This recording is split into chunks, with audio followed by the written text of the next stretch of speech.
And gentlemen, welcome back to the channel, and believe it or not, we finally have some Call of Duty 2020 news. Now, it's not the most mind-blowing news to ever grace the internet, but at this point, something is a whole lot better than nothing. So about a month ago, you guys may remember that on a PlayStation database website, Call of Duty 2020 was essentially leaked with the Red Door. Within these files, data miners were able to find Call of Duty Black Ops logos and references to Call of Duty 2020 as well as its internal alpha. The listing has since been removed, and we haven't really heard anything else about it up until now, but earlier today, over on the official Microsoft store, the Red Door has appeared once again. As of the recording of this video, the listing is still up. It's a shooter game that is being published by Activision, and the description is quite interesting. There is more than one truth. If you go looking for answers, be ready to question everything and accept that nothing will ever be the same. The Red Door awaits. Do you dare step through it? There is nothing else of real note on this listing besides the fact that the game itself requires a code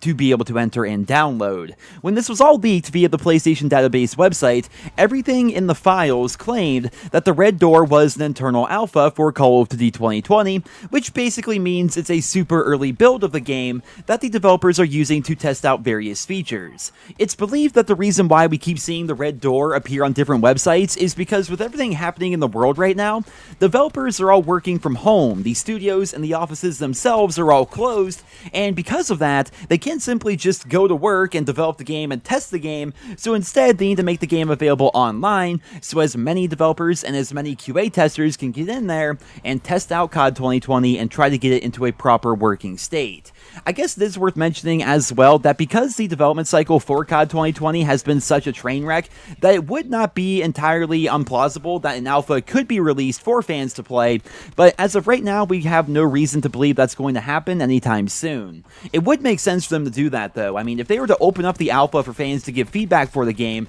and then close the alpha off, and after a period of time, come back maybe a month later or so, and then open up a beta for fans to play as well, that would be really good. Development for the game would actually benefit a lot from fan feedback, but at the same time, I don't think they're going to be doing that, especially considering we don't have that much time between now and when the game is supposed to launch, right? If you think about it, we're roughly 3 months away from when the game is supposed to be coming out in October, yet at the same time, Activision hasn't so much as given us an official name for the game, let alone confirm that Treyarch is indeed the lead developer. They haven't confirmed it's going to be a Black Ops title, and they've also not confirmed that it's going to be set in the Cold War, despite all of the leaks, all of the data mining, and all of the rumors. Like I said earlier, the data miners were able to dig around in the previous Red Door file, and they found what appears to be an official logo for the game with the title of Call of Duty Black Ops being shown, but honestly, who knows at this point? What we learned today is that Treyarch, Sledgehammer, and Raven are all still churning away at this game, so it does look like it is indeed going to be released,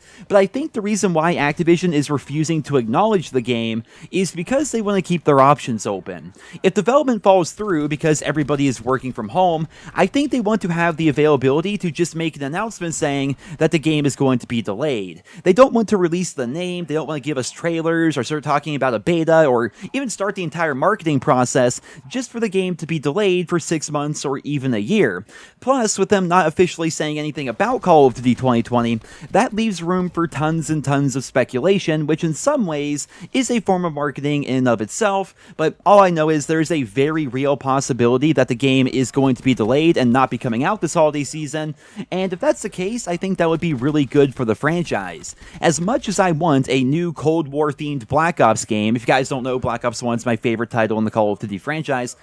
as much as I want that, I would be fine if they were to continue updating Modern Warfare, Warzone, and even Black Ops 4 for another year, if that means that the next game is going to be as good as it can possibly be at launch. If you think about it, the Call of Duty cycle sort of goes like this. They release the beta, but in a lot of ways, the beta is basically the alpha, and then when the game officially gets launched, that in a lot of ways is basically the beta, right? And then 3 or 6 months into the game's life cycle, when changes are being made and features are being added, that's when the actual game is out, right? It's a very delayed cycle, so instead of doing that, if they could launch the game and have it be in a great state right away with all the features that fans and the developers alike want to have in the game, That would be fantastic, but I really don't see Activision going through with that. It seems like they're hell-bent on trying to get this game out like they do every single year, and as always, I will do my best to keep you guys posted with as much news and as many details as humanly possible. But yeah, as you guys know, news is very few and far between when it comes to Call of Duty 2020. But the Red Door, the alpha, the internal developer alpha is on the official